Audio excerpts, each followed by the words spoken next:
दोस्तों, आज की कहानी है जिस्मानी रिश्ता। लॉकडाउन में काम छोड़ जाने के चलते लखन अपने परिवार समेत पैदल ही दिल्ली से अपने गांव मीरपट्टी लौट आया था। लखन के परिवार में उसकी पत्नी के अलावा एक बेटी और बेटा था। बेटी का नाम राखी और बेटे का नाम सूरत था। दिल्ली में राखी अपनी माँ के साथ दूसरों के घरों में चौका बर्तन का काम करती थी। सूरज अभी छोटा था और सरकारी स्कूल में पढ़ने जाता था। लखन कपड़े की एक फैक्ट्री में मजदूर था।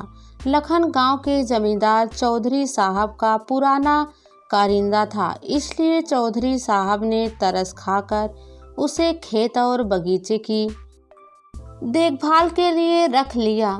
लखन की पत्नी और बेटी राखी चौधरी साहब के घर में मेहरी का काम करने लगी। इस तरह परिवार की गुजर बसर का इंतजाम हो गया। राखी 17 साल की थी और गजब की खूबसूरत थी। कद काठी, लंबी, गोरी छरहरी काया, बड़ी बड़ी आंखें, मासूम चेहरा और चंचल स्वभाव के चलते वह किसी की भी नज़रों में चढ़ जाती थी। राखी को अपनी खूबसूरती का एहसास था। वह उसके प्रदर्शन में कोई कोताही नहीं बरतती थी। उसका प्रेमी जुगल दिल्ली में राज मिस्त्री का काम करता था। लॉकडाउन के चलते वह भी गांव वापस आ गया था। गांव में जुगल को कोई काम नहीं मिल रहा था। वह दिल्ली लौटने के बारे में सोच रहा था। गांव में उसे राखी से मिलने का कभी कभार ही मौका मिलता था। चौधरी साहब का सबसे छोटा बेटा विजय पटना में रहकर पढ़ाई कर रहा था।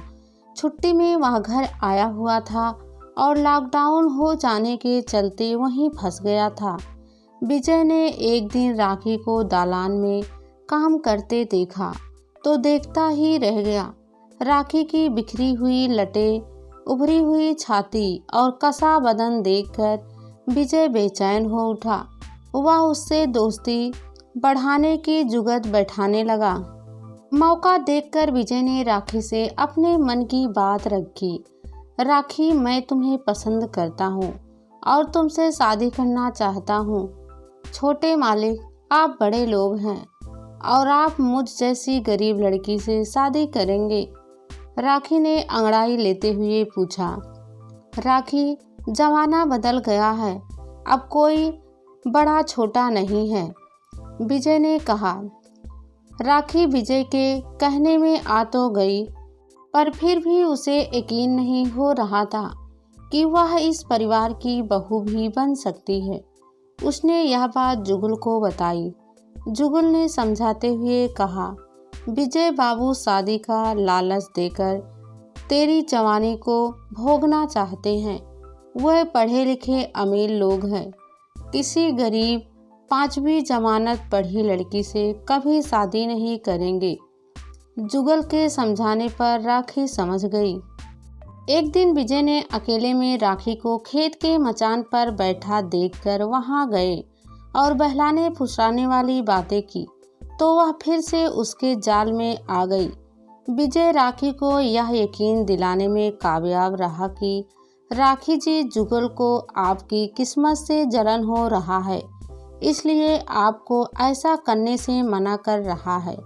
फिर लालच में पड़कर राखी ने विजय को हाँ कह दी और पल भर में जुगल के प्यार को भुला बैठी। क्या सोच रही हो मेरी जान, आओ ना रोमांस करें, राखी के उभारों को सहलाते हुए विजय ने कहा तो राखी का तन मन मचल उठा। विजय ने अपने होठ राखी के दहकते होठ पर रख दिए और हाथों से उसके बदन को सहलाने लगा। राखी तड़प कर विजय से लिपट गई। दोनों ने जी भर कर अपनी प्यास बुझाई।